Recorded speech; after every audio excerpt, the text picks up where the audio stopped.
See, it didn't take long for some of the prominent leaders and great minds of the past to turn their attention upward. Ground combat had been mastered, but what about the sky? If a man could somehow find a way to rain hell on his enemy from above, then who could hope to challenge him? Long before the invention of powered flight, the prospect of ruling the air, while often seen as mere fantasy, was taken seriously by some military and government leaders. In a 1784 letter written just after the successful flight of the world's first hot air balloon, Benjamin Franklin himself mused over the strategic possibilities offered by such vehicles, saying, quote, 5,000 balloons capable of raising 2 men each would not cost more than 5 ships of the line. And where is the prince who can afford so to cover his country with troops for its defense, as that 10,000 men descending from the clouds might not in many places do an infinite deal of mischief before a force could be brought together to repel them? In short, Franklin predicted the success of paramilitary operations well before they were finally implemented in the 20th century. However, for the people of Europe during the 16th and 17th centuries, then torn between newfound science and devout religious faith, the sky was still a place of mystery, a place of angels and gods where no mortal man was ever meant to walk. So saying, without the existence of flying machines to speak of, in the year 1566, many Europeans were of course startled when they witnessed something beyond explanation in the skies overhead. Against the backdrop of a peaceful summer morning, the citizens of the Swiss city of Basel saw what can only be described as a great battle in the sky between hundreds of sphere-shaped objects. This is the story of the unexplained battle over Basel.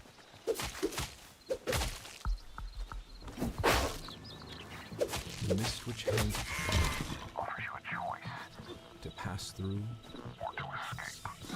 Beyond it are Stories which defy the explanation and fly in the face.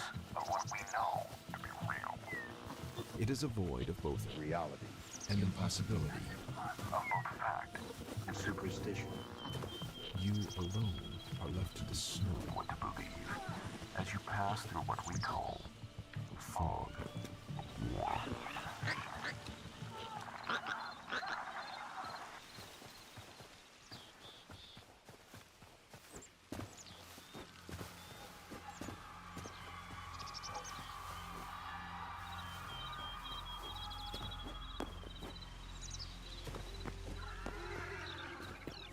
In the early years of the 16th century, the European continent was in the midst of a major societal evolution. The 1400s had brought about the Renaissance, a period defined by the rediscovery of ancient Greek and Roman texts that forever changed how people looked at, well, everything. On the back of newfound philosophies, the very foundations of European societies began to change, with people reanalyzing everything they thought they knew about art, human nature, religion, and science. With Renaissance ideals placing great value on individual thought and open questioning of the world around them, it wasn't long until people began to challenge the political systems and religious doctrines of the early modern world. The Catholic Church in particular drew its share of outspoken critics, and as the 16th century rolled around, their voices only grew louder. In 1517, a disgruntled monk and theology professor by the name of Martin Luther marched up to the steps of the Wittenberg Castle Church in Germany before nailing his thesis to the front door. His 95 thesis, a scathing critique of corruption within the Catholic Church, sent shockwaves throughout Europe and is often credited with starting the Protestant Reformation.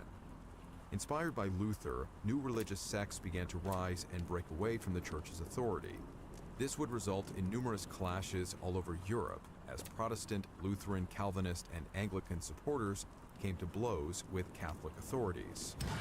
As the religious landscape became more and more fractured, war was all but inevitable.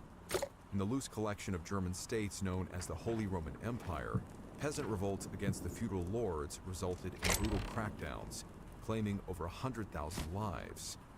Meanwhile, in neighboring France, periods of civil war between Catholics and French Protestants, known as the Huguenots, would rage for over 30 years. By the time the Catholics had claimed victory, 2 to 4 million more people are believed to have perished. Finding itself at the crossroads of France, Italy, and the Holy Roman Empire, the small country of Switzerland was similarly affected by the strife wreaking havoc across its regional neighbors. The two wars of Kappel, waged between Protestant and Catholic forces in the late 1520s and early 1530s, resulted in hundreds of deaths and a decisive Catholic victory. About 30 years later, the effects of the conflict were still widely felt in Swiss society, with disgruntled Protestants often butting heads with the Catholics still in power. For the citizens of Basel, a small city straddling the Rhine River on the country's northern border with both France and the Holy Roman Empire, the latter half of the 16th century was filled with fear and uncertainty. With war and plague spreading all over Europe, everyday people found themselves spiritually torn. Protestant and Catholic factions only worsened these tensions by leveraging the fears of the common person in order to sway public support for their respective causes. Still, despite the ongoing turmoil, July 27, 1566, started just the same as any other day for the people of Basel. A bustling economic hub, the city docks echoed with the calls of merchants, the waterway filled with fishing and commerce vessels making their way up and down the Rhine River. As the sun began to dip beneath the western horizon, this seemingly ordinary day would quickly become quite extraordinary.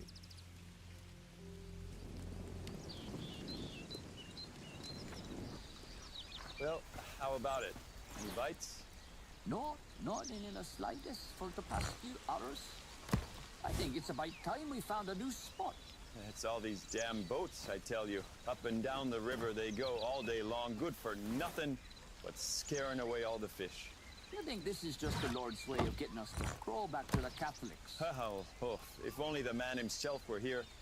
He helped Peter and the others fill 2 whole boats. I'd do anything for even a bite at this point. Is it just my eyes, or is the sky suddenly getting darker? What in God's name? According to a number of witnesses, the morning and afternoon of July 27th unfolded without incident. But around 9 p.m., the sun suddenly went dark, its dull glow bathing the city in ominous red light. In a news pamphlet widely published in the days following the dramatic events, writer Samuel Kochus describes the unnerving scene.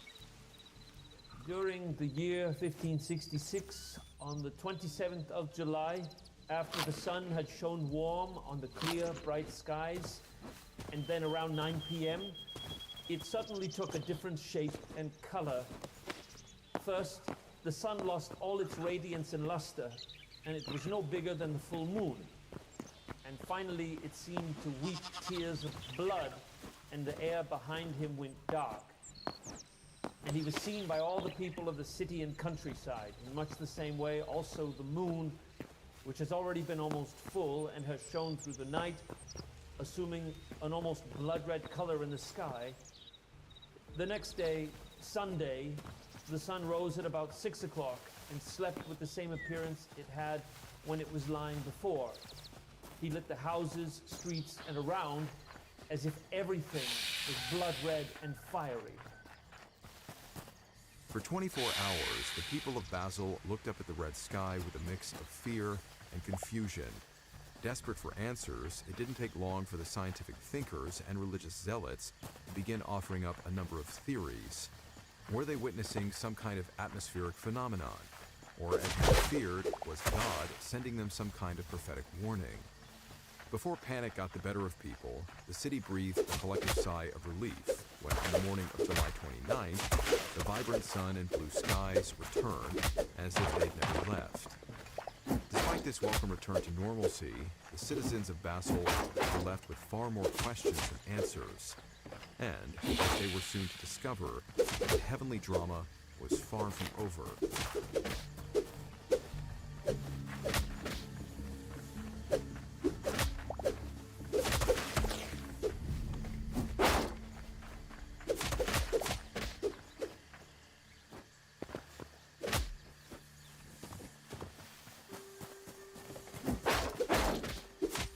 Several days later, on August 7, 1566, the sun rose over Basel, bringing with it a bizarre sight seen by many citizens.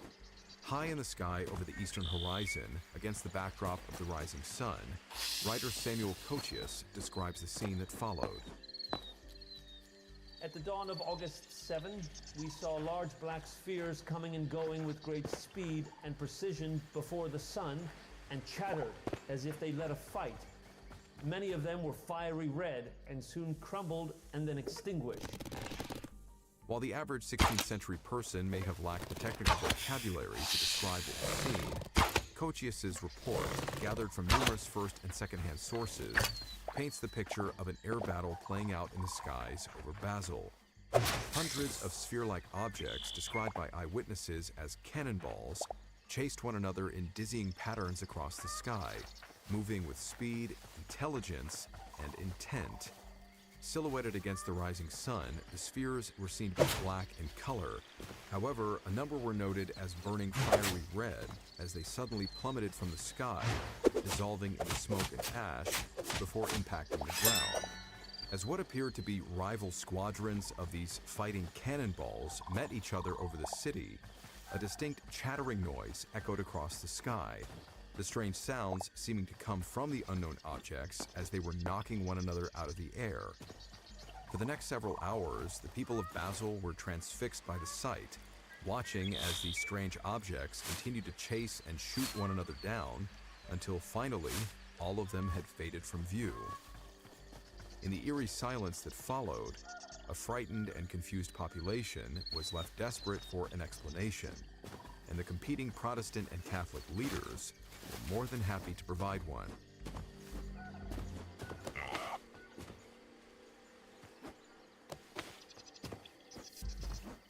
The unidentified aerial phenomenon sighted over Basel is fascinating in that it took place at a point when humanity was taking its first tentative steps into the world of science.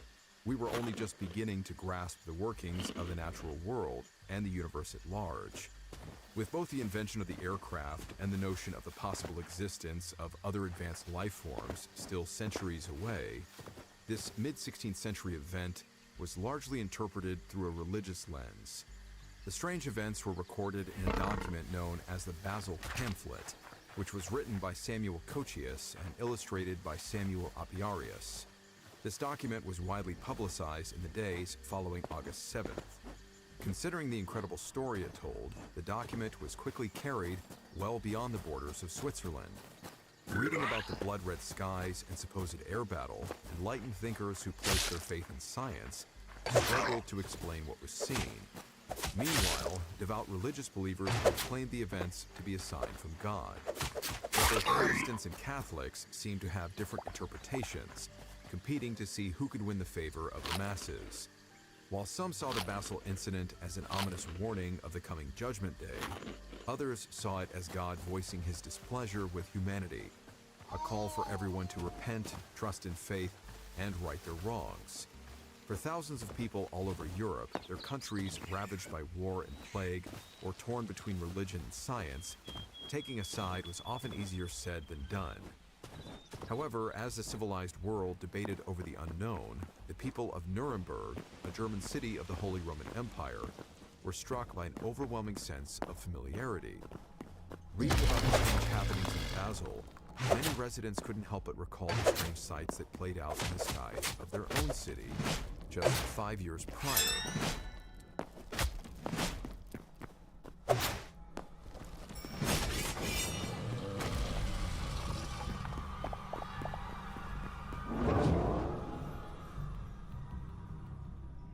On April 14, 1561, in an event eerily similar to that in Switzerland, the early morning sun over Nuremberg would suddenly fall dark, now dull, against a deep red sky.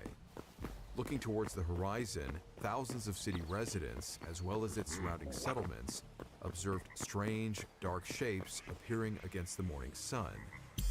Having witnessed the event firsthand, Hans Glasser, Nuremberg's chief letter painter, described the ensuing air battle in a detailed news broadsheet published in the days following the sighting.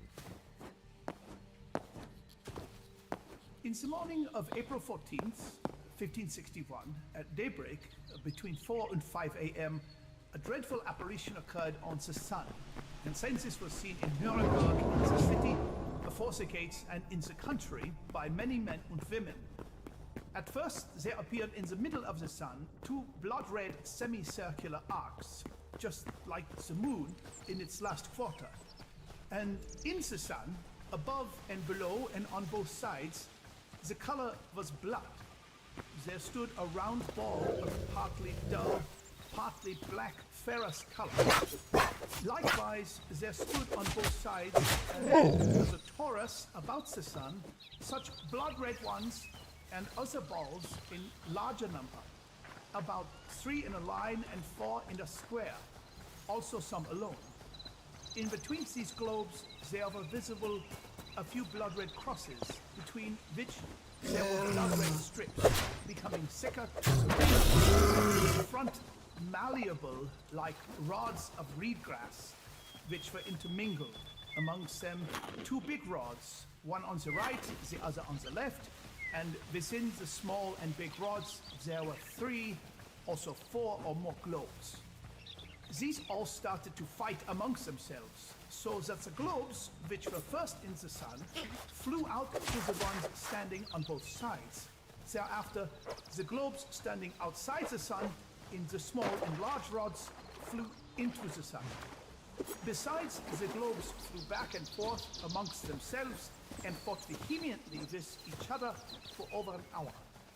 And when the conflict in and again out of the sun was most intense, they became fatigued to such an extent that they all, as said above, fell from the sun down upon the earth as if they all burned, and they then wasted away on the earth with immense smoke.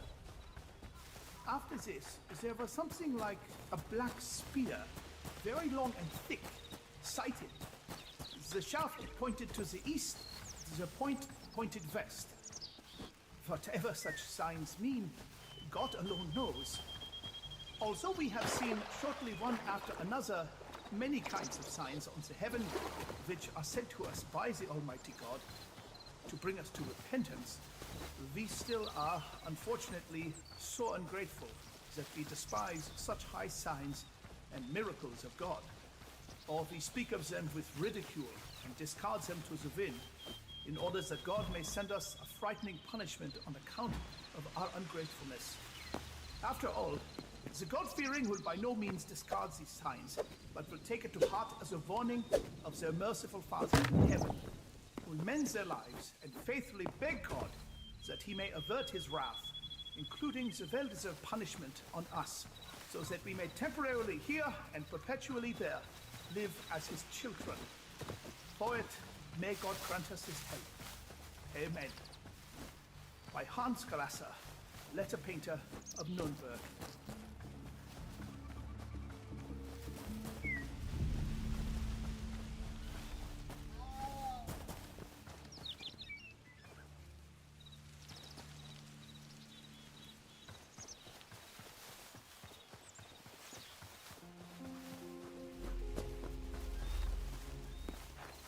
Glasser's detailed account of the Nuremberg air battle bears striking similarities to the one witnessed over Basel, the dimming sun seeming to signal the arrival of these strange flying objects.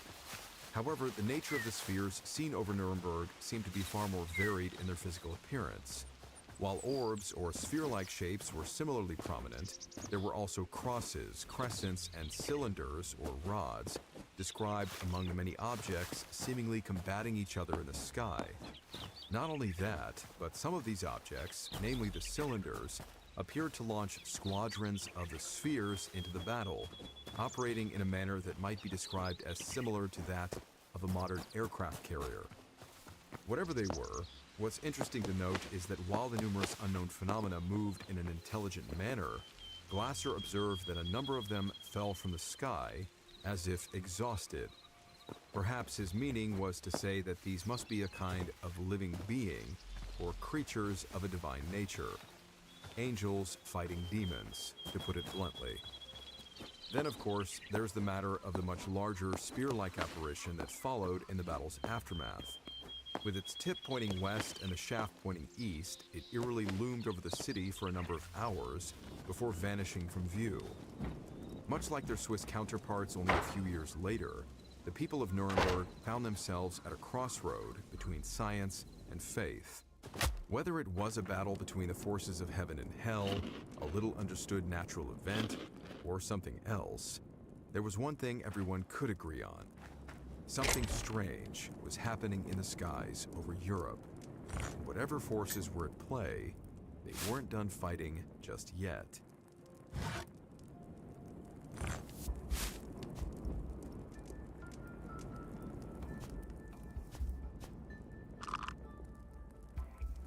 Nearly 100 years after the strange events over Switzerland, Europe was still reeling in the wake of the Protestant Reformation. The religious fracturing and resulting civil conflicts left no shortage of bad blood between Catholic and Protestant sects all over the continent. With the dawn of the 17th century, those old tensions once again threatened to boil over into all-out war.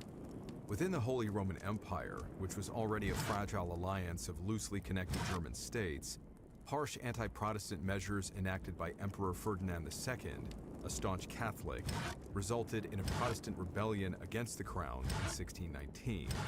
What began as a localized conflict soon roped in some of Europe's major powers, each seeking to expand their political and territorial influence over lands controlled by the Habsburg dynasty. This event would become known as the 30 Years' War. Resulting in some 4 to 8 million deaths, this conflict would forever reshape the political and territorial maps of Europe, with new powers rising out of Holy Rome's diminishing strength. One of these powers was the Swedish Empire. In the aftermath of the war, which came to an end in 1648, the Swedish crown established itself on the European mainland, now controlling parts of northern Germany as its navy dominated the Baltic Sea. By the 1660s, the Swedish Age of Greatness was in full swing, a time of economic prosperity, stability, and military prestige earned on the backs of their conquests.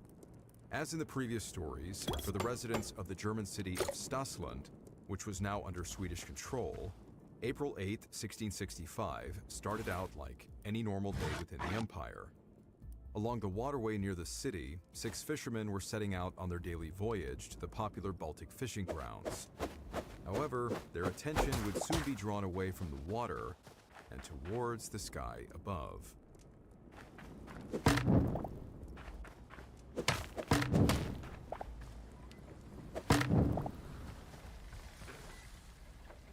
Douse those sails and drop anchor, lads. Ready those nets to cast off. I've got a good feeling about this one. A better feeling since the one you had off Barhof yesterday, I hope, Captain. Oh, that's enough out of you. The seas and all her creatures are about as easy to predict as the wind. You'll come to know that with age, boy. The wisdom of the old salts. Never before has it led us astray. Hey, Sven, what on earth are you looking at? Huh? Come help me with these lines. Oh, sorry. Say, do you see that? The birds. Yeah. You ever see starlings fly like that? There's so many, and in such a strange formation. Now you mention it. No, I don't think I have. That is quite strange.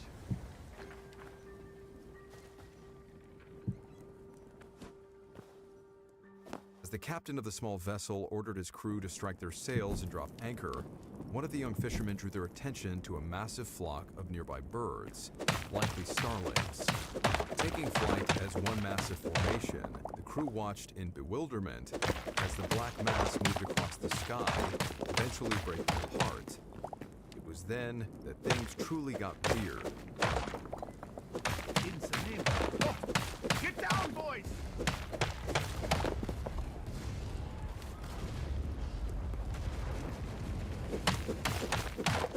In arguably one of the most remarkable accounts of unidentified aerial phenomenon ever recorded, the fishermen described seeing this large flock of birds now taking the shape of floating wooden warships, which proceeded to fight one another in the skies. The fleets circled and unleashed broadsides at one another, the sounds of their cannons like distant thunder as the gunpowder smoke created an eerie haze. Soon, other ships floated in from the skies to the east and west, these smaller vessels quickly joining the fierce aerial battle. After the fishermen had watched this bizarre fight for quite some time, the skies once again became quiet, the haze created by the heavy gunfire fading to reveal the damaged floating wrecks of the remaining ships. Stunned and terrified, the fishermen then saw that among the torn sails, flags, and collapsed masts of these floating wooden ships, the shapes of men were running about the decks, seeming to work at repairing the vessels. Standing on the edge of one of the ships was one particularly distinct figure, possibly an officer clad in a brown coat, a hat tucked under his arm as he seemed to be watching the crew around him work on their various tasks. Eventually, around 6 p.m., the floating airships appeared to move north, fading from the fisherman's view as yet another strange object descended through the clouds. Now floating in silence over the city of Strassland, the fishermen watched as a large, disc-shaped object, dark gray in appearance, came to hover above the central spire of St. Nicholas Church. Writing about the event some years later, Erasmus Francisi, a popular author of the German Baroque period, describes what the fishermen saw from a distance. After a while, out of the sky came a flat, round form like a plate, looking like the big hat of a man. Its color was that of the darkening moon, and it hovered right over the church of St. Nikolai. There it remained stationary until evening. The fishermen, worried to death, didn't want to look further in the spectacle and buried their faces in their hands. On the following days, they fell sick with trembling all over and pain in the head and limbs. Many scholarly people have wrought about it. What's especially interesting to note about Francisi's report is the mention of the fishermen having some sort of physical reaction to the unidentified craft. This is something documented in contemporary UFO encounters, in which witnesses who happen to be in close proximity to the crafts later experienced strange burns, skin irritation, or other symptoms of radiation exposure. With the fisherman's sickness being defined by fever, intense muscle pains, and trembling, it's possible that the 6 men could have fallen victim to the bubonic plague, which was wreaking havoc all over Europe in the 1660s. However, with their ailment coinciding with the armada of mysterious airships and the apparent flying saucer seen over Strassland, many do wonder if the events were somehow connected. Again, as with their Swiss and German counterparts a century earlier, the Swedish fishermen and the inhabitants of Strassland were left dumbfounded by the events they witnessed. While these events remain an unsolved mystery, a sincere quest to find answers to these and other encounters wouldn't begin until well after humanity had already taken flight.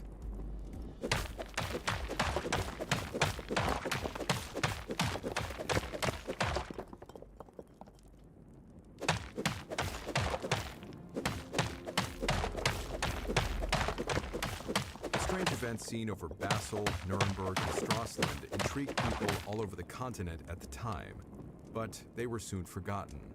It wouldn't be until the mid-20th century that the sightings were once again re-examined, this time against the backdrop of modern science and the recent UFO craze sweeping the United States.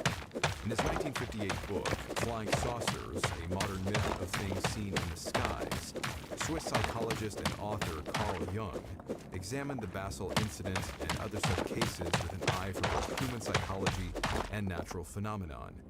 Perhaps his decades-long study of UFOs was in part based on these incidents having taken place in his homeland of Switzerland.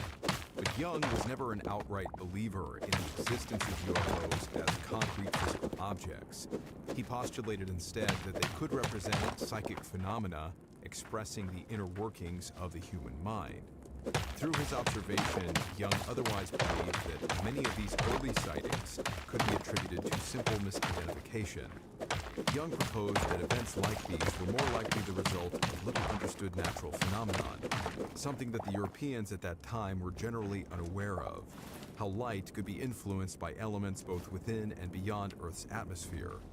Optical illusions caused by unique atmospheric conditions, such as fata morgana, or the effects of thermal inversion, can create distorted images of objects located just beyond the horizon.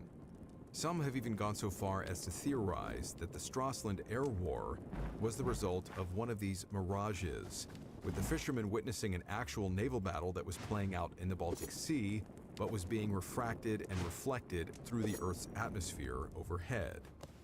It is also suggested that solar and lunar eclipses, and even clouds of dust traveling thousands of miles north from the Sahara Desert, could result in the red skies and darkened suns observed in both the Basel and Nuremberg sightings. On a more localized level, perhaps even the smoke of forest fires burning many miles away played a role in creating a haze that passed through the skies over the two cities. While all of these theories sound fairly reasonable, save for the refraction of a naval battle one, none of them can fully account for the many strange objects witnessed by hundreds of people seemingly locked in vicious aerial combat. Perhaps large formations of birds, or possibly even swarms of insects are to blame, rising from the ground in migratory flights or mating displays. The latter would explain why some of the mystery objects appear to chase and even collide with one another in the sky. However, if these were just ordinary animals, then how do we explain the testimony of those who saw these objects burst into flames or fall from the sky in smoking ruins? Or how about the chattering noises or cannon fire often heard emanating from the airborne frenzy? The only possible explanation for all these stories to be explained by science is that the witness accounts of the events were largely exaggerated and embellished with added details. For many UFO enthusiasts, the people of Basel, Nuremberg, and Strassland caught glimpses of a war between rival extraterrestrial forces. This theory, though possibly outlandish when paired alongside the other more scientific alternatives, does raise its own set of thought-provoking and hair-raising questions. Who are these alien beings, and where did they come from? Why are they fighting one another? And why in the skies over our planet? And finally, even with our advancements in military aircraft and other technology, could we possibly stand a chance against fighting something that we can't even explain?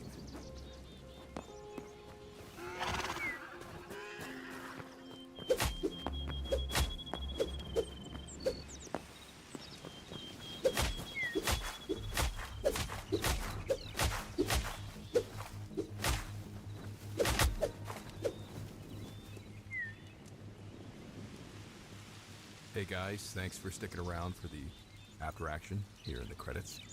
It's funny, you know, Hamlet was written at the turn of the century, around 1601, and Shakespeare himself was born in 1560s, I think I looked it up, at 1564. So he was still an infant when all these strange events were happening over Europe. Makes you wonder if any of the strange things that had happened during his early childhood and were talked about, or he had later heard about them, because what else at that time, you know, do you think people would have talked about? Strange balls of light and black spheres hovering over the countryside would certainly seem to be something that would be brought up at some point in conversation. So you have to wonder if when he wrote that line, there are stranger things in heaven and earth, Horatio, than are dreamt of in your philosophy, was possibly inspired by such strange things. We'll never know, but I really wanted to touch on this story because as many contemporary UFO stories, and call them celestial phenomenon stories, there are in the last century, this is one that I have found, and I have to give credit to Jake, our writer, for finding the other two. I had not ever heard about those. The one that had taken place 5 years earlier over Germany, Nuremberg, as well as apparently the wooden ships. That story to me is so baffling when I try to look at it more open-mindedly and say, okay, this actually happened. Fishermen, as well as others, witnessed a flock of birds transform into a fleet of flying ships that then battled it out, destroyed each other, and the surviving ships floated off into the sky, and then a giant craft, like a dinner plate, came down and hovered over a nearby church. I don't know if the craft had anything to do with it. Maybe extraterrestrial craft or whatever these things are what affect the space-time continuum, dimensional overlap, like there was a projection from a past event that was carried forward, similar to other time travel events we've talked about, and that's what they witnessed. There was a Futurama episode where they traveled through time, and when they went so far forward that basically they watched the universe being recreated, and they ended up right back to where they started. Professor Farnsworth says that the future is 10 feet higher than the last one. So the reason that the ships were up in the sky was because at that time in the past, the placement of the Earth was higher. Whatever the birds had to do with it, the spaceship, I don't know, right? All of it doesn't make any sense, but I'm trying to be rational here. Versus just discounting it as some sort of medieval prank. I mean, maybe all of these were just medieval pranks. But you wonder if people in the printing business would go so far at that time as to print these sorts of things and put their name on it. Not something we delved into in the research, but the story and its record have continued for the last 500 years. So, make of it what you will, but I found it a very interesting series of stories to tell from a very long time ago. But anyway, thank you for watching, thank you for listening, for subscribing. To all of you who support the channel, thank you so much. Especially both my YouTube channel members and my Patreon supporters. Thank you, thank you, thank you. We're going to be cranking out as many episodes as we can. Many more stories to come. May God be with you no matter what you were dealing with, and I will see you in the next episode.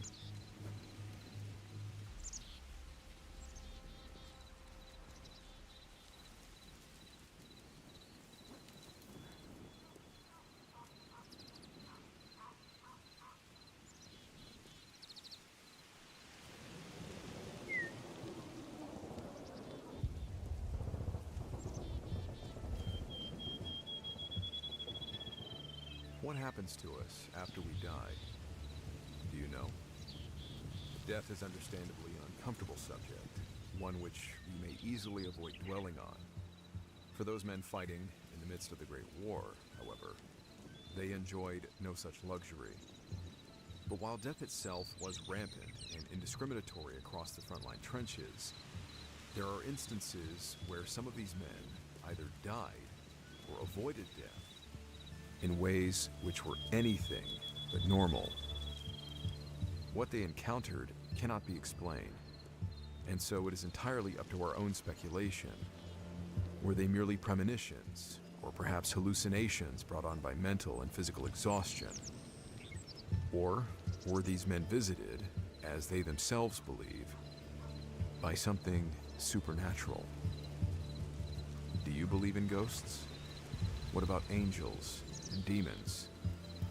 All things to consider while listening to these men's stories about seeing death before it happened.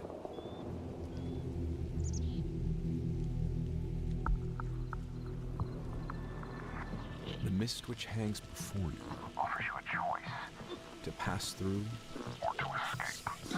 Beyond it are Stories which defy the explanation and fly in the face of what we know to be real, It is a void of both reality and impossibility. of both fact and superstition.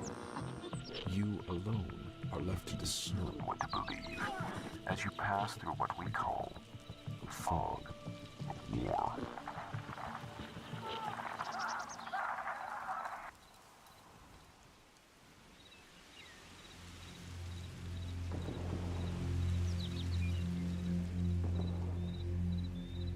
While the average person's experience with death may be attending the funeral of a loved one, for the soldiers who fought and bled on the front lines of the Great War, death became a daily routine.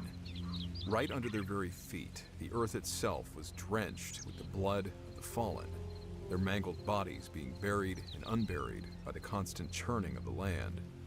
Most assuredly, these men quite literally stared death in the eyes, the many faces of their lifeless comrades. However, the diary entries of these men seem to suggest that death not only presented itself to them in the physical sense, but also the spiritual. And as bizarre as it seems, there are cases where Something not of this earth interceded, changing their fate, guiding these men away from what would have been certain death. This first story comes from the memoirs of a Canadian soldier, a man who survived the war, his story later being unearthed by Canadian historian Tim Cook. A story, Tim said, that is one of the most vivid, supernatural accounts he has ever come across in his 20 years of studying these diaries, letters, and memoirs from men like these, the frontline soldiers of the Great War.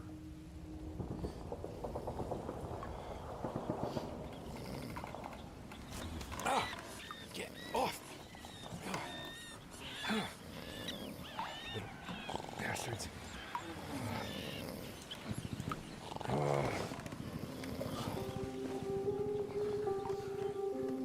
Despite his best efforts, sleep had continued to elude Will Bird. Though the Canadian was now a seasoned soldier, catching shut-eye on the front was an act far easier said than done. It didn't matter how exhausted the soldier was. Any attempt to drift away in slumber could be so easily dashed by stray shells, a sudden call to arms, or the blissfully unaware snoring of a comrade. The rats certainly didn't help matters. The critters relentlessly pestered the men, nipping at both them and their rations, while squeaking away at the sleep-deprived attempts to fend off their tiny assaults. However, despite all these factors, Will felt his eyes getting heavier and heavier. His exhaustion, it seemed, would finally win out. But then...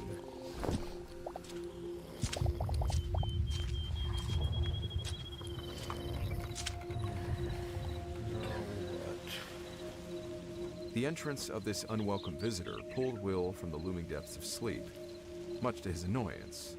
His mood didn't improve when the man's wet, mud-laden footsteps made their way right over to his cot, pausing by his side.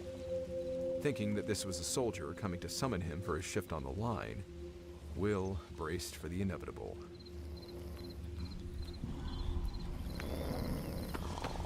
Piss off. Oh, what do you want? It's not my watch for another hour. The face that Will saw staring back at him in the dim, flickering light of the dugout was not that of a fellow soldier, at least not one in his unit. This man, smiling down at him, seemingly amused, was Will's own brother, Steve. And yet it was this familiarity that chilled Will to his core. For you see, Steve had been killed in action over 2 years earlier. And yet here he was, clear as day, before Will.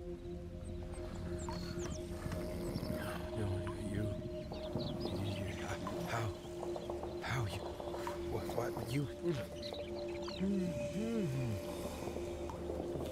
Steve's hand moved swiftly to silence his excited brother, soundlessly indicating with the other that he needed to be quiet. As they sat there in the silence, Will took note of the warmth of his supposedly dead brother's hand as it muffled his shock. Steve looked gently into the widening eyes of his bewildered sibling. Bearing a slight smile, he simply said, Get your gear and follow me. and so, without a word and as quietly as possible, Will grabbed his kit, slinging his rifle over his shoulder as he hustled to catch up with his brother. Steve, wait. As Will stepped out into the open air, he quickly fell in line behind Steve, who had marched out at a quick pace through the winding network of trenches. However, the further on they went, the more uneasy Will felt. Time and time again, he spoke to his brother, prodding him with questions that went completely unacknowledged. Steve only faced forward, never once turning to answer Will, as he marched on with a strangely unnatural rigidity. After quite some time of following his brother through the trenches, Will saw Steve round a corner, mere steps ahead.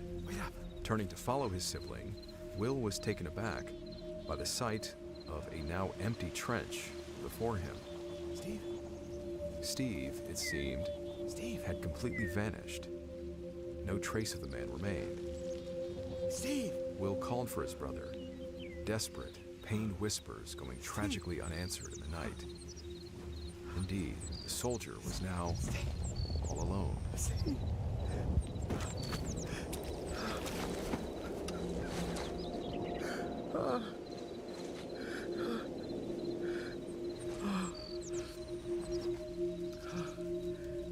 Now emotionally and physically exhausted, Will felt the slumber that once proved elusive begin to overtake him like the enveloping embrace of a warm blanket. For the very first time on the front, Will Bird effortlessly fell asleep.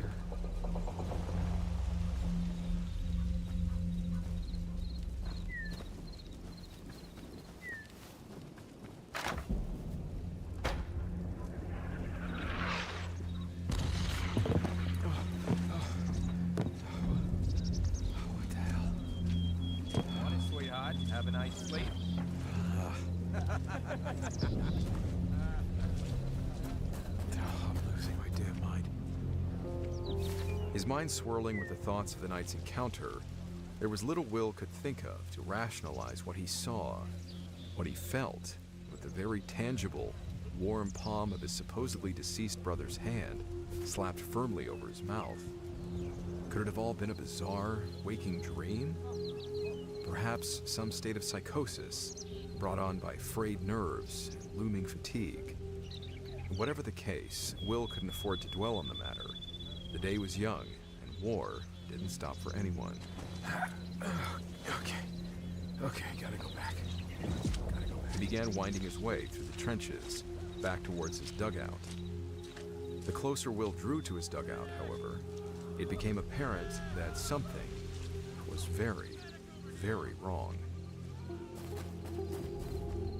The devastating sight that befell Will Bird was something that once again chilled him to the core. The very dugout that he had been tucked away in mere hours before was now completely obliterated. The remains of the structure, as well as the men held within it, were viscerally scattered about the trench and crater that now marked their place. There were no survivors. Will looked upon the scene of carnage before him, mortified and dumbfounded. Someone, or something, had chosen to save him that night. A guiding hand reaching from beyond to pull him in the grasp of imminent death. The face of his fallen brother, faintly lit by the dugout's lantern in the night, was something that would stick with Will Bird for the rest of his life. The soldier would lament on the tale many years later in a 1968 memoir aptly titled, "Ghosts Have Warm Hands."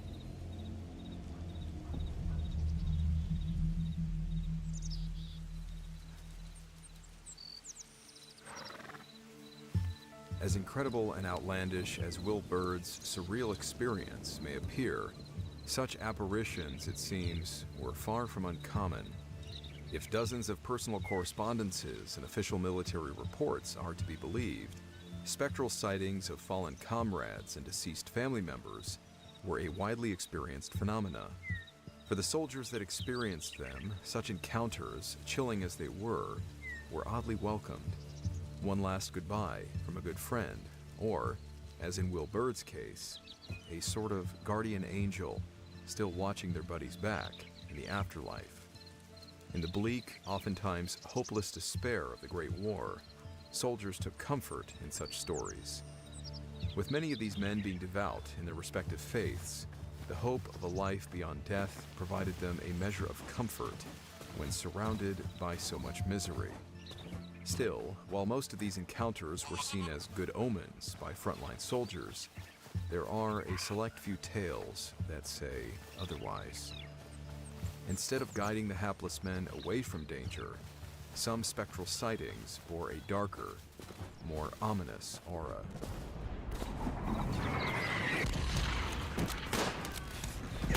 I'm out. Bloody hell. How much you got left? Not enough to keep this up. I hope your bayonet's sharp. Mate, we're buggered if Tommy doesn't get back here with the ammo. Yeah, well, I'll It's a pretty big if, Corporal. Just keep shooting. Yeah. The thin British line had been battered for the better part of the morning. Though they had succeeded in taking the town a few hours earlier, their heavy casualties in doing so meant that there was little more the remaining soldiers could do but dig in and hold out against the tide of inevitable German counterattacks. Thinly strung out amongst the ruins of the town, the British fought stubbornly, fending off the enemy despite their exhaustion. Through the haze and smoke generated by the persistent fighting, 2 British soldiers found themselves witnessing a distressing and eerie sight. Whoa, cease fire! Where the bloody hell she come from? Get out of the damn street! Hey! Elaine! Seeming to quite literally appear from nowhere, the unknown woman didn't react to the beckoning soldiers. She simply stood there, stoic and unfazed by the battle going on around her, as her eyes fixated on the 2 British soldiers. The woman's appearance was a stark contrast against the town's drab devastation, wearing a distinct, vibrant blue skirt and bonnet. She was an older woman, her face appearing weathered, her eyes looking tired. The men were perplexed. Even the Germans, it seemed, had stopped firing. Elaine! Hi. You know there's a war going on, right? I think a shell shock for all we know. We've got to get her out of there. All right. What are we gonna do? Tommy boy, you lifesaver. Sorry, mate. Had a day detour back there. So, you know any frog? What? Why? There's a woman out there, trapped between the lines. Have a look. As the soldier now looked out at the woman looming in the haze, his comrades noted a drastic change in his demeanor. That can't be. His face grew pale, his eyes widening with fright and confusion. Trembling, the young soldier began to stand back up and then walk out into the open, ignoring the protests of his fellow soldiers. The woman's cold, unyielding stare followed the soldier, now facing her on open ground. Tommy! The young man was unreachable in his trance-like state. Slowly removing his helmet, he uttered what would be his final, haunting words. That's my mother. I think she's come for me. Tommy!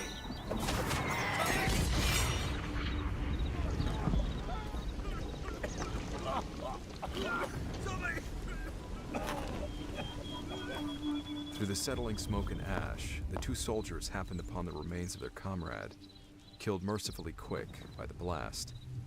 The woman in the blue skirt, however, was nowhere to be found, seemingly carried away by the looming haze that surrounded the battlefield. As the 2 soldiers lamented on the surreal experience that befell them, they couldn't help but wonder if their fallen comrade, in some way, had been carried away with her.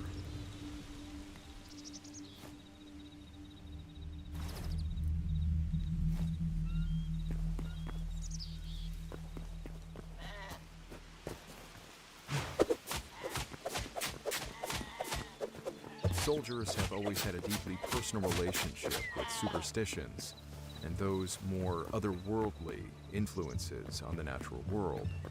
Much like contemporary and past fighting forces, the enlisted ranks of the Great War's armies were largely filled with men of honest, humble means. They were farmhands, factory workers, miners, and blue-collar men who, though educated, were raised on tales of mythical legends and folklore. The belief that a world beyond our own influences one's fate was rife amongst the men of the First World War. And when fate sent you a sign, you damn well listened. A common example of such superstitions was a soldier having some sort of lucky possession on them at all times. Trinkets or articles of clothing that made the soldier feel that extra surge of courage needed to hoist themselves over the top and into the fray. So powerful were the men's belief in such objects that losing one before a major push was seen as a virtual death sentence for the owner. However, it was sometimes said that fate would reach out personally to the men on the front, bestowing upon them its ominous message, a warning that death was coming. The letters and diaries of Great War soldiers are littered with tales of comrades foreshadowing their own demise. The afflicted soldier, normally of cool nerves, would suddenly find an overwhelming feeling of looming dread descend upon him, letting him know that, try as he might, his time was coming. Whatever befell these men had profound impacts on their everyday conduct. For a while, they'd seemed detached from reality, lost in the depths of their own mind, until, in many cases, a calm air of acceptance washed over them. More often than not, it seemed, this sense of lingering death proved eerily and tragically accurate.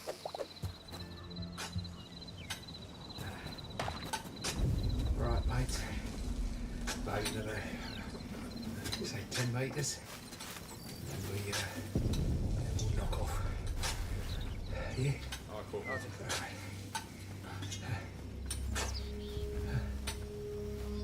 As a member of the 1st Australian Tunnelling Company, Corporal Albert Davey was no stranger to death. These engineers, specially trained, were tasked with some of the most nightmarish undertakings of the war. Digging deep below the battlefields above, the engineers would tunnel their way across no man's land, placing explosives beneath trenches and strongpoints in brazen attempts to blow holes in the enemy's defense. Working in cramped spaces deep beneath volatile, unstable earth, with the risk of cave-ins and enemy detection ever present, takes a unique breed of soldier, one with iron-hide resolve and icy coolness flowing through their veins. By all accounts, Corporal Albert Davey was one such soldier. By October 1918, Davey was a 2-year veteran of the war, distinguishing himself on countless missions beneath enemy soil. Despite the dangerous nature of their tasks, Corporal Davey maintained a steadfast, determined spirit, making him beloved by his men and greatly valued by his commanding officers. In the twilight days of the Great War, there was little need for tunnelers. Massive Allied breakthroughs during the 100 Days Offensive had finally succeeded in breaking the 4-year stalemate brought about by trench warfare, thus rendering their specialized task obsolete. With the fighting now defined by rapid advances and greater freedom of movement, the men of the 1st Australian Tunnelling Company found themselves fighting shoulder to shoulder with standard infantry units. Though there was still much fighting to come, an Allied victory was now all but certain. With whispers of a supposed armistice making their rounds up and down the line, the highly spirited men now began talking about life after the war, starting families, new careers, opportunities, and adventures abound. However, it was during these final weeks that Corporal Davey grew eerily sullen and withdrawn, much at odds with his usual personality. When pressed on the issue by his friends, Davey just couldn't explain what he was feeling, only that it was overpowering and all-encompassing. Like numerous men before him, Davey was certain that his time was up. From the post-war writings of the unit's commanding officer, Captain Oliver Holmes Woodward, a peculiar interaction is recalled between himself and Corporal Davey on the cusp of a major push.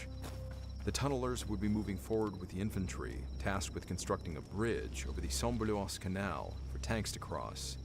It was here, amongst the mustering forces, that Davey approached his CO. I had often heard cases cited of men having a premonition of impending disaster, and will tell you of a case that actually came to my notice. Corporal Davey, one of my best NCOs, came to me and asked whether I would take care of his personal belongings and post them to his wife should anything happen to him. I spoke firmly to him, told him not to be foolish. We all stood that chance and had to keep cool and collected. He replied, "Captain, nothing you can say will remove the conviction that I will be killed. Will you please do me the favor I ask?" Merely to ease his mind, I consented and took charge of his personal effects. The captain then watched as Corporal Davey moved along with the rest of his comrades, disappearing into a sea of uniforms, moving as one. Before daylight broke next morning, Corporal Davey had made the supreme sacrifice.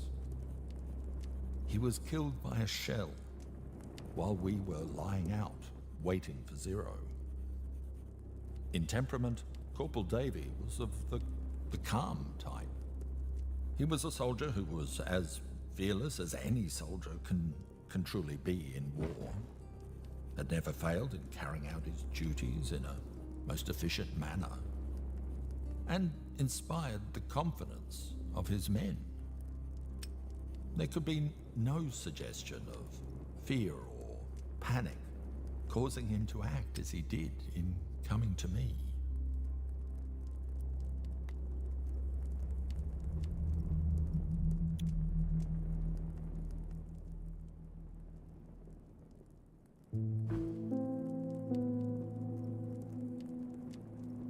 More than 100 years has passed since the guns of the Great War have fallen silent, and still many myths and legends spawned from the trenches continue to echo through time, resonating with both historians and storytellers alike.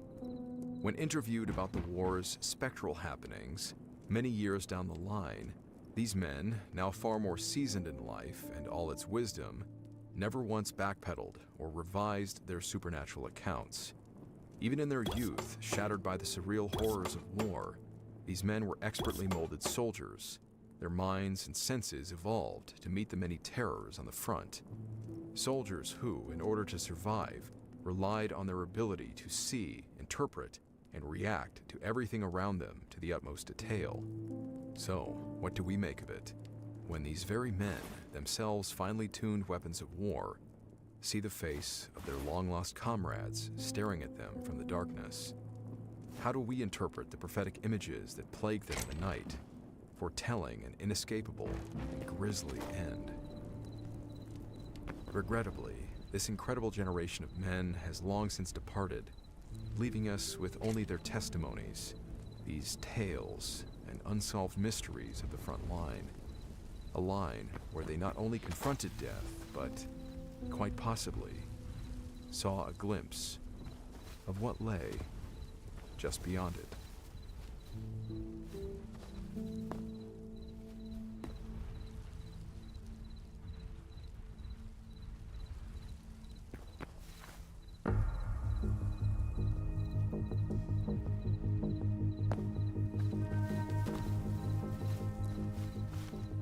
Sorry, I'm still recording. How quick is it? I'm still recording. Stand alone in the trench. Look and us hang heavy in the air around him. I'm gonna add this to the blooper reel. No. Hey guys, that was my wife. She comes in to check on me here in the small closet that I work in sometimes, just to make sure, I'm still alive. Just a few quick updates for those of you who do listen to these after-action reports, the bloopers, and the personal stories that I sometimes inject here in the credits.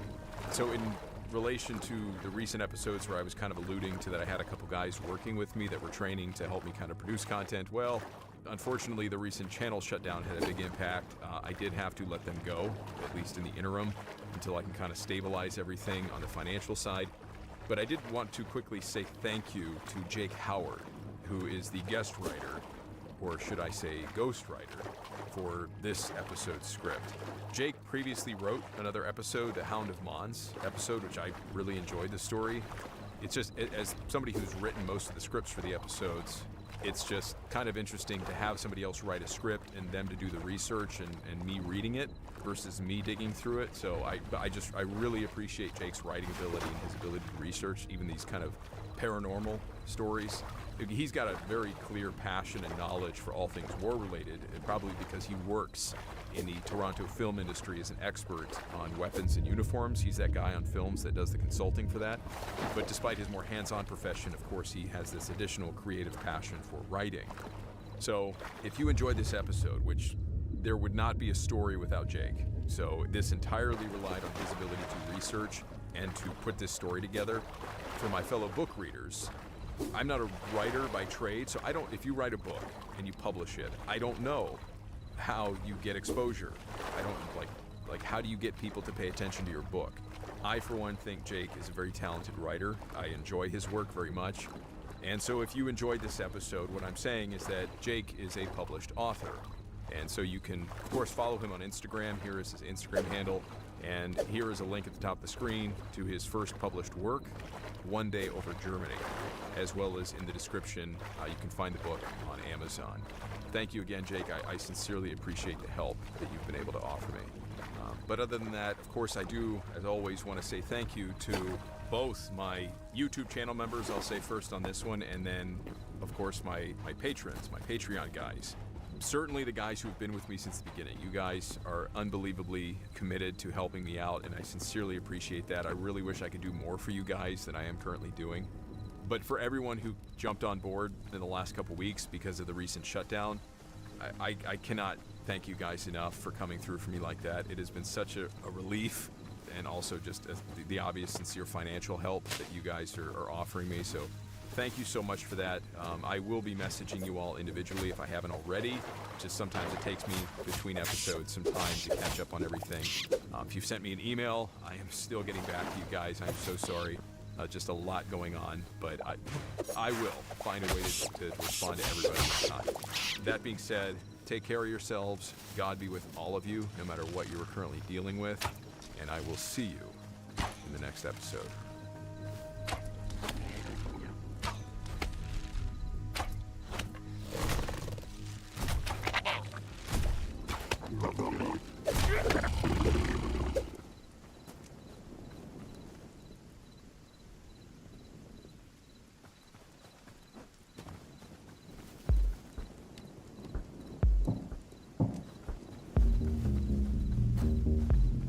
By the summer of 1814, the combined strength of Europe brought France to its knees.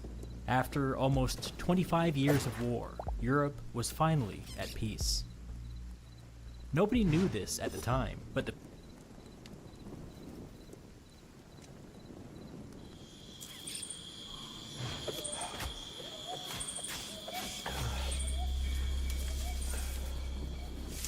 Of all the climes and places a soldier could find himself fighting in combat, few are as challenging or nightmarish as the jungle.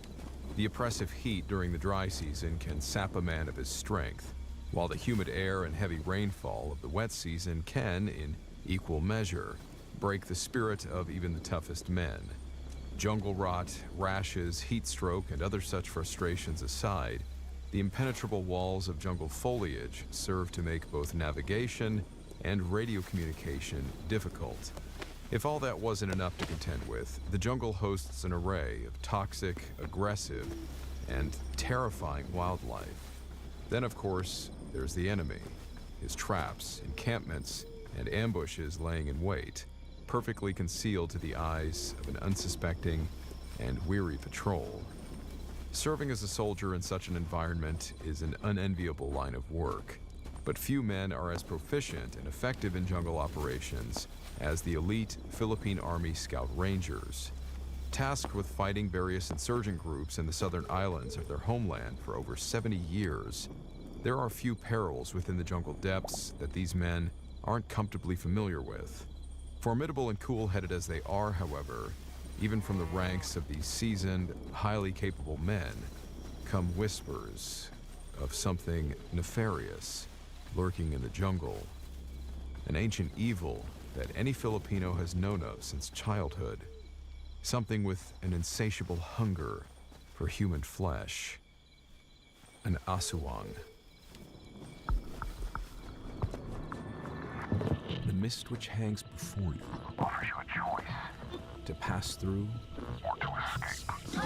Beyond it are stories which defy explanation and fly in the face of what we know is real. It is a void of both reality and possibility. Of both fact and superstition. You alone are left to discern what to believe as you pass through what we call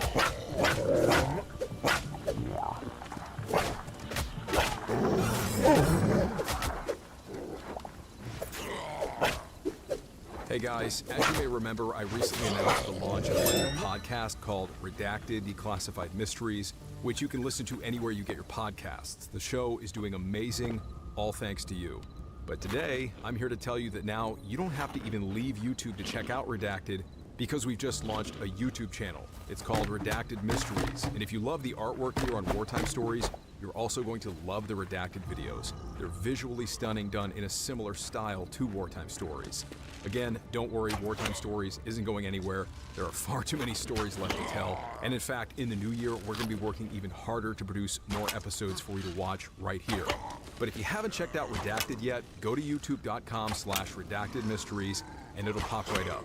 And once you're there and you see how amazing the videos look, make sure to hit that subscribe button. All of the stories in Redacted are 100% real, thoroughly researched, and the secrets they reveal are mind-blowing.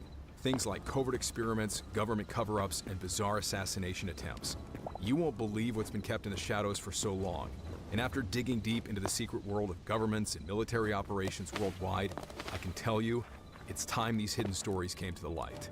We've just launched the Redacted Mysteries channel with 3 fully animated episodes, so you have a lot of content to binge. And brand new episodes will be uploaded every Tuesday. Again, thank you so much for all of the support, both on the Redacted YouTube launch and right here on Wartime Stories.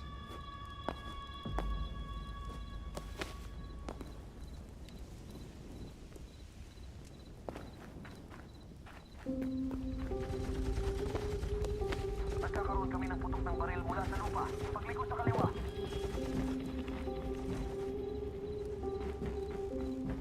In the early years of the 21st century, the southern Philippines still found itself embroiled in the long, drawn-out war dubbed the Moro Conflict. Largely centralized in the Mindanao region of the Philippines, the war, raging since 1968, pitted Muslim nationalist groups against the armed forces of the Philippines. The conflict in and of itself was seen by the native Bangsamoro Muslim people as yet another fight on the road to national independence. Chief amongst these groups were the Moro National Liberation Front and Moro Islamic Liberation Front. Moving into the 1990s, however, fundamentalist jihadist groups started to take root in the war-torn southern islands. While generally smaller in number than their nationalist counterparts, these groups, namely Abu Sayyaf, were of great concern to both federal and separatist forces. With the Moro conflict largely taking place within the impregnable jungles of the southern Philippines, a specialized force was needed to root out the insurgents. Enter the Philippine Army's 1st Scout Ranger Regiment. Founded in 1950, the Scout Rangers had firmly established themselves among the Army's top-tier units. With specialties in counter-terrorism, counterinsurgency, hostage rescue, and of course, jungle warfare, the Scout Rangers spearheaded many federal operations. Their reputation as stout warfighters has earned them the respect of friend and foe alike. With the war now bleeding into the early 2000s, the time our story takes place, the Scout Rangers found themselves deployed to the province of Sulu in order to counter the growing presence of Abu Sayyaf in the region.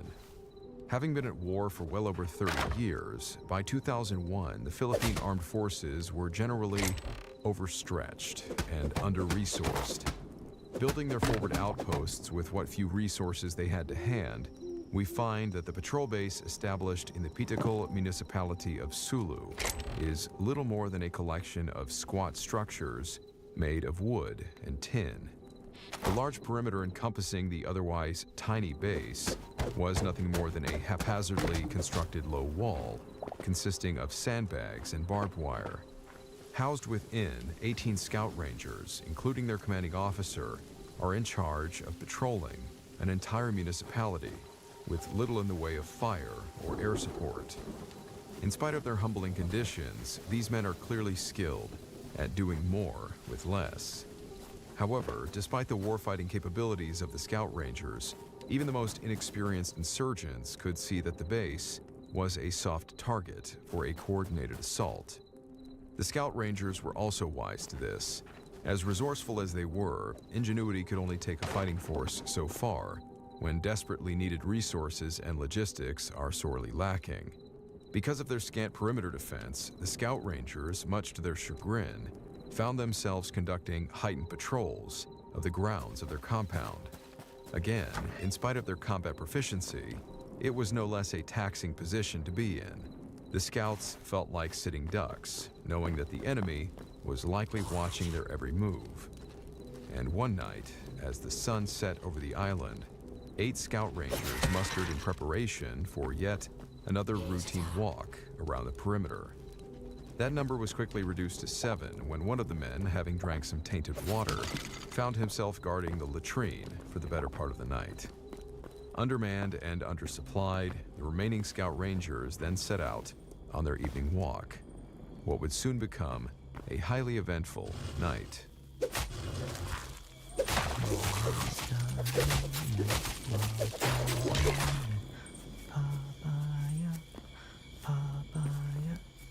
Coconut banana,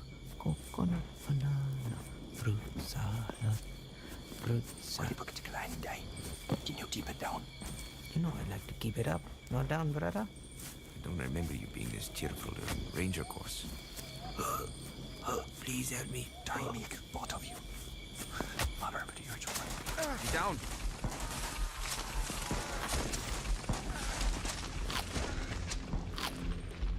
The patrol had been quiet at first, but now the 7-man team, moving in a tactical column along one of the perimeter's sandbag walls, found themselves in the kill zone of a small group of Abu Sayyaf fighters.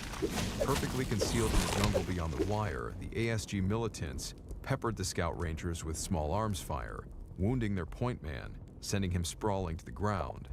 The other rangers reacted quickly, ducking for cover and establishing fire superiority over the camouflaged fighters, firing back at any muzzle flashes now appearing in the pitch-black jungle. Roused from their sleep by the gunfire, the other scouts now joined in the defense of their base. After a few minutes of sustained fire from both sides, the Abu Sayyaf fighters fell silent, likely retreating back into the comparative safety of the jungle. A typical hit-and-run ambush. With bullets no longer flying, the Rangers then quickly moved to offer medical aid to their wounded point man. It became quickly apparent that he was in grave condition. The round that struck the point man had torn straight through his upper right thigh, severing the femoral artery. With no major facilities to hand at their small outpost, the Scout Rangers knew that their friend's only hope was a medevac airlift to the nearest field hospital. Radioing up a report before loading the wounded man onto a stretcher, while a new patrol was sent to guard the perimeter for any further attack, the first team withdrew to a spot 300 meters inside the wire, setting up an improvised landing zone and triage just outside a cluster of jungle trees. Despite their best efforts to stem the bleeding, their friend's condition rapidly deteriorated. He gradually slipped into unconsciousness due to blood loss. With their patrol base being in such a remote area of operations, the helicopter was, tragically, still hours away. As they waited, staring out into the dark, they prayed that no further ambushes would take place. One wounded man was bad enough. On this particular night, however, the jungle would not relent. As he lay dying, with the smell of his blood now on the air, the wounded man would garner the attention of something much worse than the Abu Sayyaf.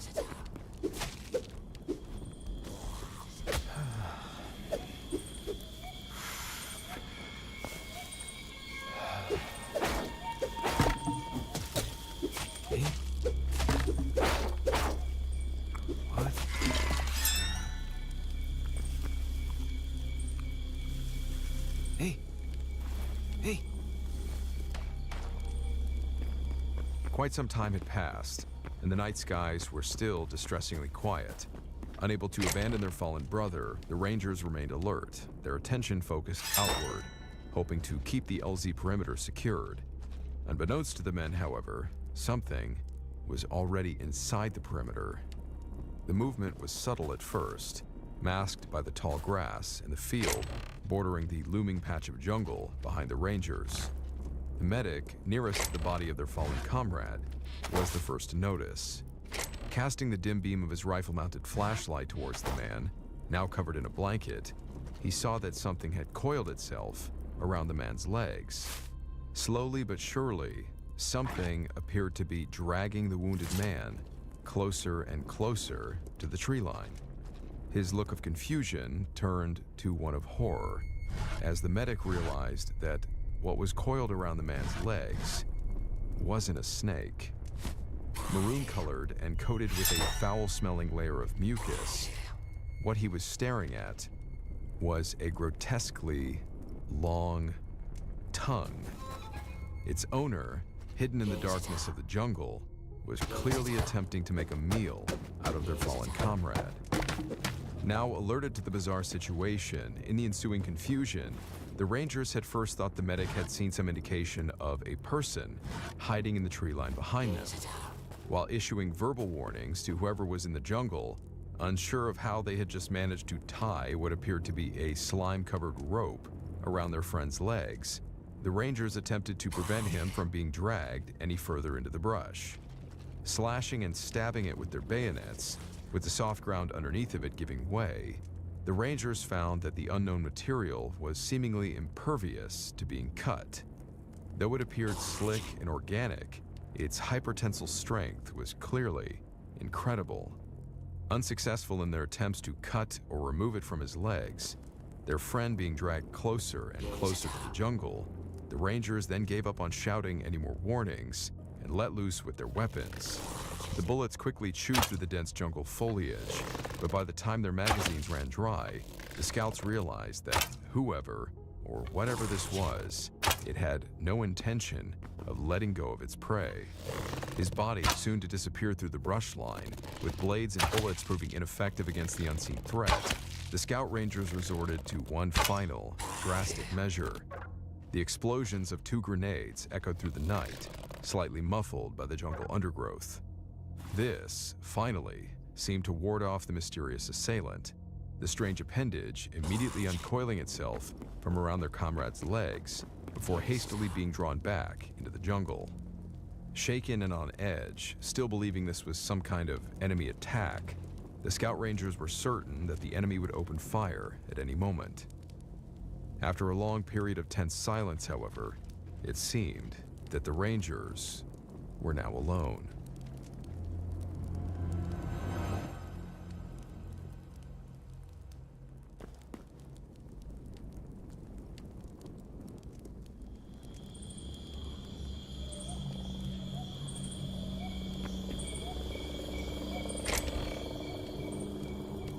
Their attention now drawn to the sound of an incoming helicopter, the medic realized that, sadly, their friend had already succumbed to his injuries.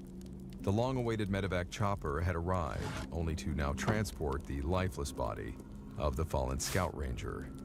With dawn fast approaching, the remaining 6 men returned to the compound, eager to relay the specifics of what they'd encountered to their commanding officer. While the after-action reports written by their captain covered the perimeter ambush and subsequent casualty in great detail, the strange ordeal that took place at the improvised landing zone was ultimately omitted. Some of the Rangers, as odd as the situation was, felt confident in some sort of rational explanation, determined to believe it was a snake or some unknown insurgents. Others, however, knew what they had seen. They could not shake the thought that they had encountered something truly unnatural. Something that was clearly not a myth. An asawang. On a pragmatic level, an encounter with an unusually brazen python seems to be the only viable substitute for what was described in this account. In the dead of night, with what he described as dim, weapon-mounted flashlights to cut through the darkness, their nerves rattled by recent combat, could the tongue, described by the Rangers, simply have been just that? To further cement this theory, reticulated pythons, among other large snakes, have been known to drag their prey to concealed dens before eating. Perhaps, feeling exposed in the open field, the snake attempted to drag the body into the jungle before the Rangers cut its plans short. There are, however, clearly elements in this theory that don't quite add up, namely with regard to the physical characteristics of the creature, namely its tongue, as relayed by the scout who witnessed the event. Surely the Scout Rangers, well trained and versed in all the natural perils of the jungle, would be able to quickly identify such a distinct animal. Whatever this was bore a distinct maroon color, unlike any known python, and was reportedly covered in a viscous layer similar to mucus or saliva. Concerningly still, the material, or flesh that this thing was composed of, was apparently impervious to bayonets. In fact, the only thing that seemed to ward off the unknown creature was the use of fragmentation grenades. Eerily enough, it is said that one of the few ways one can effectively fend off an aswang attack is through the use of fire or extreme heat. In Philippine folklore, the length of the aswang's tongue can vary in descriptions, but as described by the scout ranger who shared this story, it is often depicted as being unnaturally long, enabling the creature to reach its victims from a distance. Other stories and accounts describe the aswang's tongue as extending significantly beyond what would be considered normal for a human or animal tongue. This allows the creature to reach into houses or even climb onto roofs to access its prey. Pregnant women in particular should be wary of this beast, as it has a particular taste for unborn children. On that note, we come to our second story, another reported encounter that soldiers serving in the Scout Rangers had with a similar creature. Only this time, it was the northern region of the Philippines, far from Mindanao. So how you been, brother? It's good to see you. Been a while. Yeah. It's I'm doing good. How was work? You know, it's all right. Probably not as exciting as what you've been doing. Yeah, I was gonna ask you, when you gonna join the army, eh? No. I think you would be really good at it. The army is your thing, brother. I like my nice quiet job fixing cell phone towers. 1 Lima, this is Hotel Charlie. Come in, over. I don't think. Hold on, 1 sec. Sorry. This is 1 Lima. Send it over. Roger there. We have a possible tango about 5 mics from your current pause. Threatening locals. Can you go check it out? Over. Interrogative. You think he's NPA? Over. Roger. Proximo Bravo situation. He's up on the roof of a house. Gonna need here on site. Over. Okay. We're heading over there now. Over. Everything okay? Sorry, bro. I gotta take this. We're the only unit in the area. Just tag along. This should be fun. Okay. For such a relatively small country, the number of socio-political issues and armed insurgencies in the Philippines is staggering. It's no wonder their armed forces are often stretched thin and run ragged. Not only are there fundamentalist jihadist groups operating throughout the southern region, but this next story enlightens us to the fact that pro-communist groups operate throughout the island nation as well. Coming into existence alongside other militant groups, the New People's Army, the NPA, founded in 1969, has long maintained their goal to overthrow the Philippine government through a protracted people's war. Over the decades, shared anti-government sentiments have occasionally led to alliances between the NPA and Islamist groups. Despite their occasional cooperation, ideological differences and conflicting goals often lead to tensions and even violent clashes between the different armed groups, particularly in Mindanao. So saying, while their areas of operation do tend to overlap in southern regions, like Mindanao, the NPA is also known to conduct its operations in the north, on the islands of Luzon and Visayas. Like their Islamist counterparts, the NPA typically operates in remote and less accessible regions, such as mountainous terrain, dense jungles, and hinterlands. These areas offer natural cover and make it difficult for government forces to conduct effective military operations. This next story was shared by a Filipino man, a civilian, who, because of the dangers in the area he was called to repair a cell phone tower, was accompanied by the Scout Rangers while visiting a remote village. He was worried about running into communist NPA fighters, but evidently he and the soldiers encountered something far worse. He writes,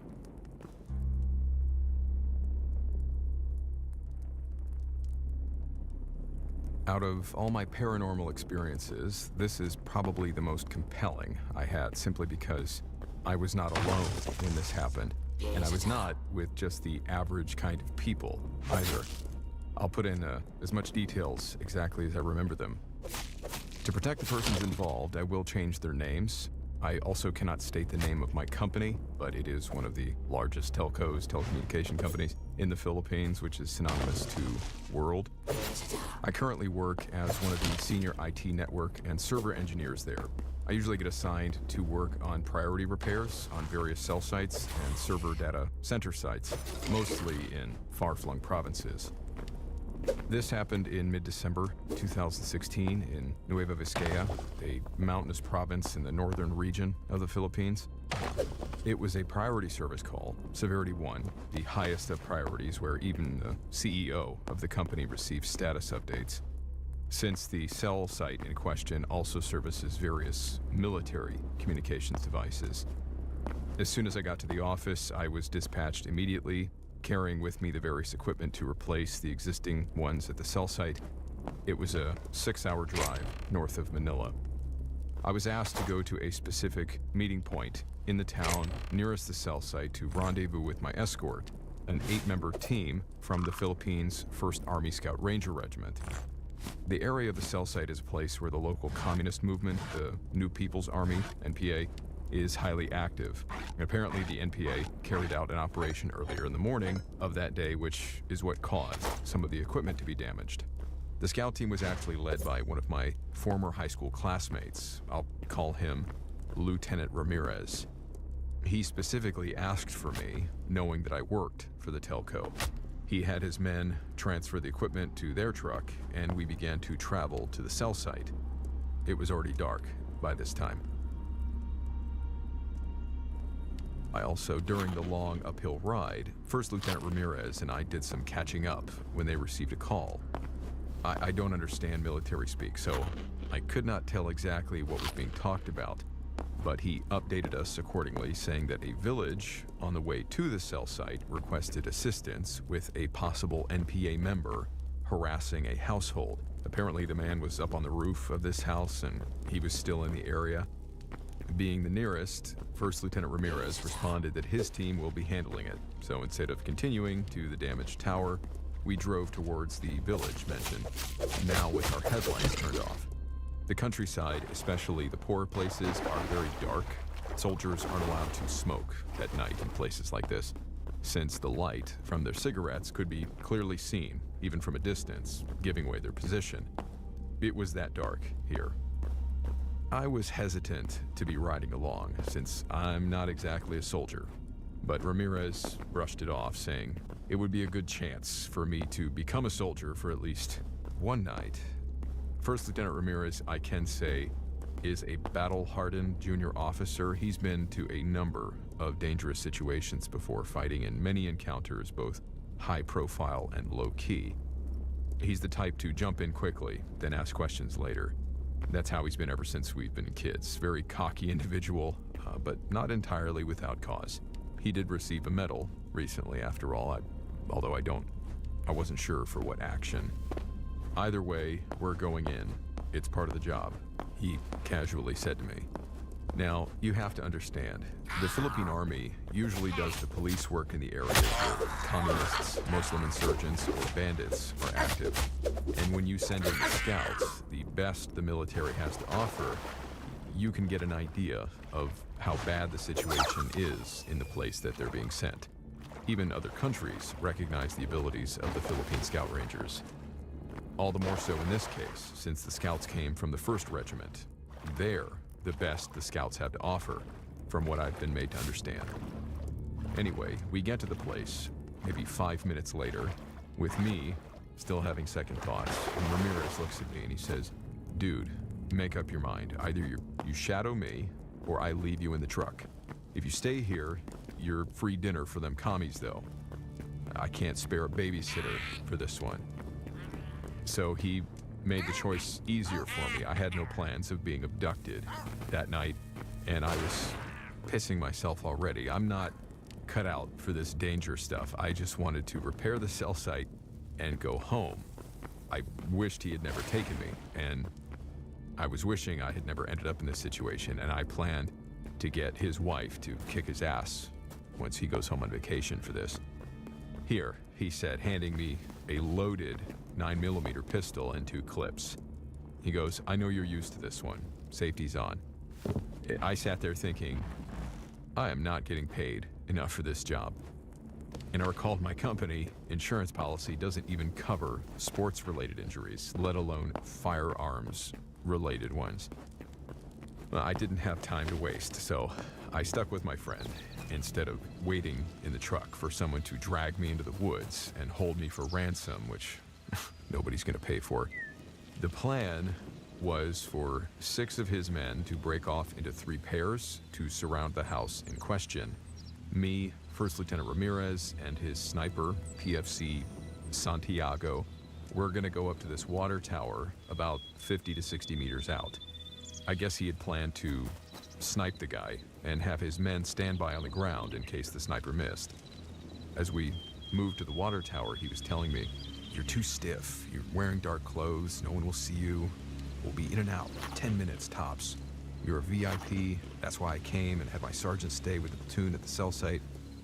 I didn't know VIPs had to join in responding to these types of calls, but the scouts were undermanned, as it was already, and that's why my friend needed to multitask at the moment.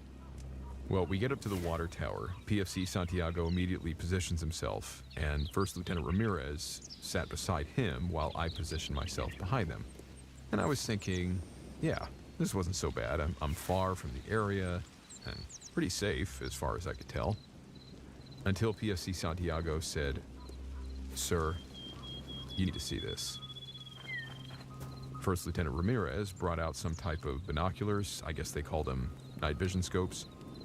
I couldn't see his reaction because it was dark, but he was silent as he put down the binoculars. He swears under his breath. He then turns to me and asks me to look in the direction, and he pointed and asked me to tell him what I see.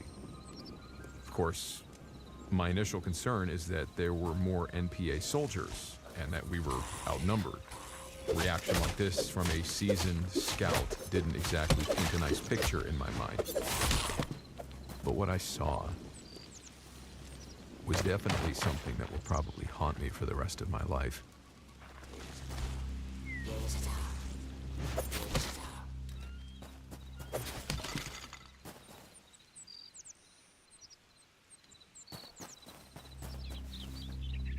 I wish I hadn't taken those binoculars at all. I even wish I saw more communists instead of what I did see. The image was green. I saw someone on the roof of a house. It was a man. He didn't have a shirt on, nor did he have any sort of firearm or weapon on him. He had very short hair, maybe a shaved head. He was barefoot. He had jeans on, but the lower part was ripped. And from what I could tell, he had dark skin. He seemed normal at first glance. But then I noticed his arms. His arms were very long. His hands were almost to pass down his knees. His fingers were also very long and pointed, much longer than normal, and they had tips which looked like long nails or even claws. The first thing on my mind was, this thing isn't human. And then I hear PFC Santiago say, Sir, it's moving. I did not expect what happened next. As soon as he said that, as I'm looking through this binocular, this thing, whatever it was, looked at me through the lens. It looked at me. It was unmistakable. He or it had its head now turned in my direction, and I could see it had white eyes, at least through the green. They looked white, like eye shine in a cat's eyes. I dropped the binoculars. Had it not been strapped to my wrist, it might have fallen straight through the grated flooring of the water tower. Ramirez looks at me, asking what I saw, and all I could say was, "It looked at me, man. It knows we're here." And at the same time, PFC Santiago said, "Sir, orders." My friend gave the order to put 2 in its head. I think the first shot hit its mark because a scream then echoed through the valley. Sounded like a mix of a high-pitched male shout and a cornered or dying animal's cry. Not sure how to describe it because it was the first time I had heard such a sound, but I am sure all of us heard it because of how loud the sound was. Santiago never got off the second shot. I don't know if he did so on purpose or if he was caught off guard by the scream. We then heard automatic rifle shots in the distance. Ramirez then tells us we gotta go. PFC Santiago went down the ladder first, followed by me, then Lieutenant Ramirez. Once we hit the bottom of the tower, we ran to this house. These guys run fast, and Ramirez is having to drag me along so I don't get left behind. Honestly, I was very reluctant to be running where we were headed. I wasn't as hardcore as these scouts. I could barely even keep myself from wetting myself, right? One of the guys was still shooting in the direction towards the tree line when we got to the house, and near the front area was one of the soldiers sitting up against the wall. His buddy seemed to be applying first aid, and I saw that his left forearm now had a long, bloody gash, which was bleeding freely into the soil. He reported to Ramirez that something jumped from the roof, landed right on top of him, right after PFC Santiago had shot. And while he didn't get a good look at the thing, his attacker, due to the darkness, he specifically refused to call the thing human. I noticed even his buddy seemed to indicate that he didn't think it was human at all. The other 4 soldiers come back over to us, saying that whatever this thing was, it got away. My friend decided to talk to the people in the house. We found out that a young couple lived in this house and that the woman was 7 months pregnant. They were the ones who had texted their local village official, who in turn requested the military to check on the situation since he suspected this thing was an NPA soldier. The 3 of us, me, First Lieutenant Ramirez, and PFC Santiago, never told anyone, even this couple, what we saw that night. We simply stated it was a machete-swinging communist trying to rob them. NPAs were known to resort to banditry, so they believed it. We eventually made our way to the cell site, where I immediately began to do the necessary repairs. I was eavesdropping as I was working, and I heard Ramirez and Santiago stick to their story when they were asked by the rest of their platoon regarding the recent encounter, but they never mentioned anything about the man's description, nor the strange animal sound that we heard. After working an all-nighter and making sure the cell site operation was stable, Ramirez and his men, minus the injured one, took me back to the town where I'd parked my car as soon as daybreak came. As his men loaded the damaged equipment that I'd replaced into my car, Ramirez came to talk to me. At first he was joking around, saying I could probably enlist in the regular army now that I'd had my first-hand experience of what it was like for them. And I went along with this, hoping to forget about the strange incident. But before I was able to drive away, he said, "Dude, Santiago, me, we saw the same thing you did. You know what it was, don't you?" I never responded, but inside, I knew what he was talking about. The aswang, a creature from Filipino folklore, the stuff of a Filipino child's nightmares. The description, the sound, it was the only thing that made sense, explaining what that thing was. During the Spanish era, 1500s to about 1890, these creatures were said to be once human, who were blessed by the moon priestess of old called Babylon. So these people could have power to fight the Spanish colonizers who had done them wrong. The Spaniards decided to persecute these priestesses for witchcraft, then spread tales that Asawangs attacked locals and foreigners alike. The Asawang is a creature said to be able to shapeshift into either a human or an animal, but is never able to correctly imitate one or the other. As a human, it has leathery black skin and disproportioned limbs. As an animal, like a dog or a cat, for example, it's always black and 3 times the normal size. It can never speak or do animal calls. It can only growl, shout, or scream. They usually eat the flesh of recently deceased humans and animals, but also have a preference of targeting very ill people or pregnant women. Pregnant women like the one that was in the village. They can never become human again, and being an Aswang is hereditary. No one will turn if attacked by one, although the wounds they inflict can be fatal. This is, of course, all true if the folklore is to be believed. I've never been back to the general area after this. First Lieutenant Ramirez and his whole team were recently dispatched to the south to deal with the ISIS terrorists there. And before he left, before writing this, I asked him about that night.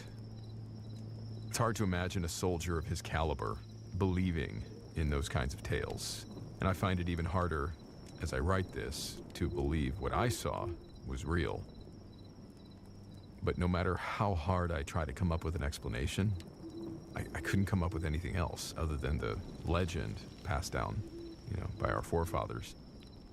One of the last things Ramirez said to me was, "I told you before, you and I both know what that thing was."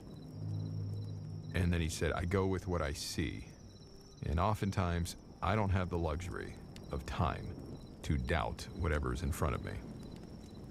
I don't know if I'll ever know the truth. I don't even know if I want to.